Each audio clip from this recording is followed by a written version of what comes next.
بسم اللہ الرحمن الرحیم۔ تمام دیکھنے اور سننے والوں کو السلام علیکم۔ ایک مرتبہ حضرت امام حسن اور امام حسین رضی اللہ تعالی عنہ مکہ کی گلیوں میں کھیل رہے تھے۔ وہاں آپ صلی اللہ علیہ وآلہ وسلم تشریف لائے۔ آپ صلی اللہ علیہ وآلہ وسلم کو دیکھتے ہی دونوں ننھے شہزادے آپ کی طرف دوڑتے ہوئے آئے اور آپ صلی اللہ علیہ وآلہ وسلم کی گود میں چڑھ گئے۔ آپ صلی اللہ علیہ وآلہ وسلم نے دونوں ننھے شہزادوں کو اپنے کندھوں پر بٹھایا اور اسی طرح آپ صلی اللہ علیہ وآلہ وسلم دونوں شہزادوں کو لے کر بی بی فاطمہ رضی اللہ تعالی عنہا کے گھر پہنچ گئے۔ دونوں ننھے شہزادے اپنے نانا جان کے کندھوں سے نیچے اترے اور پھر گھر کے صحن میں کھیلنے لگے۔ کھیلتے کھیلتے امام حسن اور امام حسین رضی اللہ تعالی عنہ ایک دوسرے کے سامنے کھڑے ہو گئے اور کشتی لڑنا شروع کر دی۔ نبی کریم صلی اللہ علیہ وآلہ وسلم کو اپنے نواسوں کی کشتی دیکھنا بہت اچھا لگتا تھا۔ آپ صلی اللہ علیہ وآلہ وسلم وہاں کھڑے ہو کر دونوں ننھے شہزادوں کو دیکھنے لگے۔ آپ صلی اللہ علیہ وآلہ وسلم امام حسن سے فرمانے لگے کہ حسین کو اس طرح پکڑو، حسین کو ایسے پکڑو، حسین سے اس طرح لڑو۔ جب حضرت بی بی فاطمہ رضی اللہ تعالی عنہا نے دیکھا کہ میرے بابا جان حسن کا ساتھ دے رہے ہیں تو بی بی فاطمہ رضی اللہ تعالی عنہا فرمانے لگی، اے بابا جان، آپ چھوٹے کا ساتھ دینے کے بجائے آپ بڑے کو بتا رہے ہیں، آپ بڑے کو سکھا رہے ہیں۔ آپ صلی اللہ علیہ وآلہ وسلم نے فرمایا کہ بیٹی فاطمہ تم چپ رہو، جو کچھ میں دیکھ رہا ہوں وہ تم نہیں دیکھ رہی۔ حسین کو جبرائیل بتا رہے ہیں اور حسن اکیلا تھا، اس لیے میں اس کا ساتھ دے رہا ہوں۔ یعنی حضرت امام حسین رضی اللہ تعالی عنہ کو حضرت جبرائیل علیہ السلام کشتی لڑنے میں مدد دے رہے تھے اور امام حسن رضی اللہ تعالی عنہ کو آپ صلی اللہ علیہ وآلہ وسلم بتا رہے تھے۔ آپ صلی اللہ علیہ وآلہ وسلم کو دونوں ننھے شہزادوں سے بہت محبت تھی۔ آپ صلی اللہ علیہ وآلہ وسلم ان شہزادوں کو اپنا بیٹا کہا کرتے تھے۔ جب آپ صلی اللہ علیہ وآلہ وسلم نماز پڑھتے اور سجدے کی حالت میں ہوتے تو دونوں شہزادے آپ صلی اللہ علیہ وآلہ وسلم کے کندھوں پر بیٹھ جاتے، جس وجہ سے آپ صلی اللہ علیہ وآلہ وسلم اپنی نماز اور سجدے کو طویل فرما دیتے۔ ان دونوں بچوں کی کشتی کا مقصد دراصل ان کی تربیت کا حصہ تھا اور آنے والے وقت کے لیے تیار کرنا تھا، کیونکہ آپ صلی اللہ علیہ وآلہ وسلم کو معلوم تھا کہ کربلا میں ان کے نواسے کو شہید کیا جائے گا۔ حضرت انس رضی اللہ تعالی عنہ سے روایت ہے کہ آپ صلی اللہ علیہ وآلہ وسلم سجدے میں ہوتے تو امام حسین رضی اللہ تعالی عنہ آپ کی پشت پر سوار ہو جاتے، لہٰذا آپ صلی اللہ علیہ وآلہ وسلم اپنے سجدے کو طویل کر دیا کرتے تھے۔ نبی کریم صلی اللہ علیہ وآلہ وسلم نے دونوں نواسوں کی ایک عظیم فضیلت یہ بیان فرمائی جو خصوصی طور پر حضرت امام حسن اور امام حسین رضی اللہ تعالی عنہ کو اللہ تعالیٰ کی طرف سے عطا کی گئی تھی۔ حضرت حفصہ رضی اللہ تعالی عنہ بیان کرتے ہیں کہ میں نے ایک دن آپ صلی اللہ علیہ وآلہ وسلم کو بے انتہا خوش دیکھ کر پوچھا، اے اللہ کے رسول، آج آپ بہت خوش نظر آ رہے ہیں۔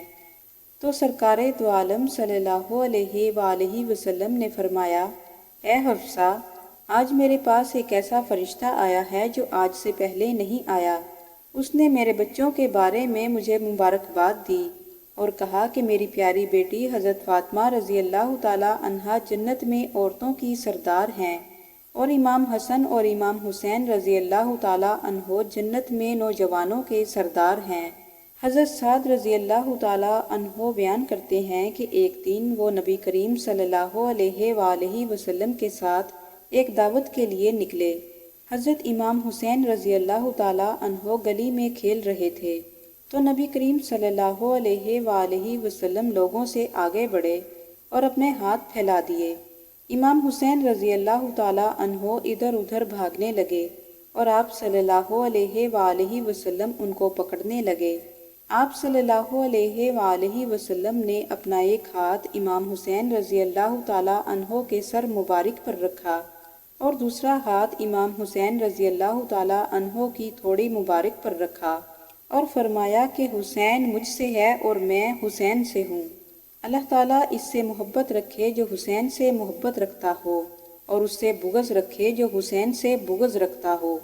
اس فرمان سے پیارے نبی کریم صلی اللہ علیہ وآلہ وسلم نے اپنی امت کو خبردار کر دیا کہ امام حسین سے محبت ایمان والوں پر فرض ہے، اور ان کا دشمن مومنوں کا دشمن ہے۔ حضرت امام حسن اور امام حسین رضی اللہ تعالیٰ عنہ جیسی عظیم ہستی کو اللہ تعالیٰ نے دنیا اور آخرت میں بلند مرتبہ عطا فرمایا، اور اللہ تعالیٰ نے انہیں جنت میں نوجوانوں کا سردار قرار دیا۔ حضرت محمد صلی اللہ علیہ وآلہ وسلم ان دونوں ننھے شہزادوں سے بہت محبت رکھتے تھے۔ جب کبھی امام حسین رضی اللہ تعالیٰ عنہ روتے تو آپ صلی اللہ علیہ وآلہ وسلم بے چین ہو جاتے، اور حضرت فاطمہ رضی اللہ تعالیٰ عنہا سے فرماتے، اے فاطمہ، بچوں کو رونے مت دیا کرو۔ حضرت امام حسن اور امام حسین رضی اللہ تعالیٰ عنہ کا بچپن نہایت ہی فقر اور تنگ دستی میں گزرا، باوجود اس کے آل محمد ثابت قدم رہے، اور اللہ تعالیٰ سے انہیں ہمیشہ غیبی مدد آتی رہی۔ روایات میں آتا ہے کہ ایک مرتبہ عید کا چاند نکلا تو دونوں شہزادے حضرت فاطمہ رضی اللہ تعالیٰ عنہا کے پاس آئے اور کہنے لگے، امی جان، کل عید ہے، کل مدینہ کے تمام بچے نئے کپڑے پہنیں گے، کیا ہم نئے کپڑے نہیں پہنیں گے؟ حضرت بی بی فاطمہ رضی اللہ تعالیٰ عنہا بہت پریشان ہو گئیں، اور اپنے لخت جگر کو دلاسا دیتے ہوئے انہوں نے فرمایا کہ اللہ تعالیٰ کپڑوں کا انتظام ضرور فرمائیں گے۔ حضرت بی بی فاطمہ رضی اللہ تعالیٰ عنہا نے نماز ادا کی اور اللہ تعالیٰ سے دعا کی۔ پھر کچھ ہی دیر کے بعد دروازے پر دستک ہوئی۔ پوچھا کہ کون ہے؟ جواب ملا کہ میں اہل بیت کا درزی ہوں، شہزادوں کے لیے کپڑے لایا ہوں، لہٰذا قبول فرمائیے۔ جب آپ صلی اللہ علیہ وآلہ وسلم نے صبح بچوں کو نئے کپڑے پہنے ہوئے دیکھا تو حضرت فاطمہ رضی اللہ تعالیٰ عنہا سے فرمایا کہ اے فاطمہ، کیا تم جانتی ہو کہ یہ کپڑے کہاں سے آئے ہیں؟ حضرت فاطمہ رضی اللہ تعالیٰ عنہا نے عرض کیا، اے ابا جان، آپ بہتر جانتے ہیں۔ آپ صلی اللہ علیہ وآلہ وسلم نے فرمایا کہ یہ کپڑے جنت سے آئے ہیں، اور وہ شخص جو کپڑے لے کر آیا تھا وہ جبرائیل امین تھے۔ اللہ سے دعا ہے کہ اللہ تعالی ہمیں اہل بیت کے نقش قدم پر چلنے کی توفیق عطا فرمائے۔ ناظرین، یہ تھی ہماری آج کی ویڈیو۔ امید کرتے ہیں کہ آج کی ویڈیو آپ کو ضرور پسند آئی ہوگی۔ مزید اس طرح کی ویڈیوز کو دیکھنے کے لیے ہمارے چینل کو ضرور سبسکرائب کر لیں۔ ملتے ہیں اگلی ویڈیو کے ساتھ، اجازت دیجیے، اللہ حافظ۔